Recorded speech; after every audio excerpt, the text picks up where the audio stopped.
বর্তমান বিশ্বে গবেষকদের জন্য বহুল চর্চিত শব্দগুলোর অন্যতম হলো মাইক্রোপ্লাস্টিক।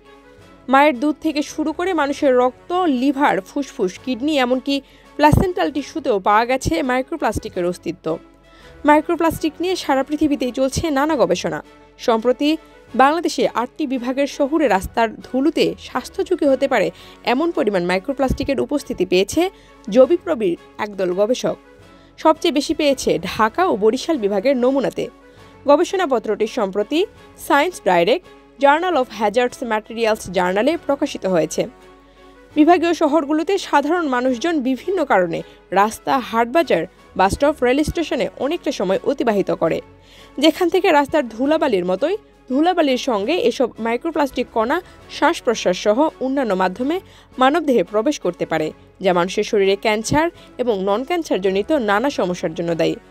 মানবদেহে বিভিন্ন শারীরিক সমস্যা সৃষ্টির পাশাপাশি পরিবেশ থেকে বিভিন্ন বিষাক্ত রাসায়নিক পদার্থ নিজের দেহে শোষণ ও জমা করতে সক্ষম হয়। পরবর্তীতে বিভিন্ন উপায়ে মাইক্রোপ্লাস্টিক মানবদেহে প্রবেশ করে এই বিষাক্ত পদার্থগুলো মানব শরীরের বিভিন্ন অংশে পৌঁছানোর বাহক হিসেবে কাজ করে।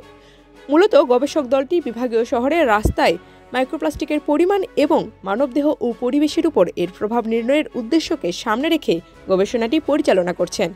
গবেষণাপত্র অনুসারে বিভাগীয় শহরগুলোর রাস্তার ধুলোর নমুনায় গড়ে প্রতি গ্রামে 52টি করে মাইক্রোপ্লাস্টিক পাওয়া গেছে। বিভাগীয় শহরগুলোর মধ্যে ঢাকায় সর্বোচ্চ প্রতি গ্রামে প্রায় 106 এবং সিলেটে সর্বনিম্ন 35টি মাইক্রোপ্লাস্টিকের কণা পাওয়া যায়।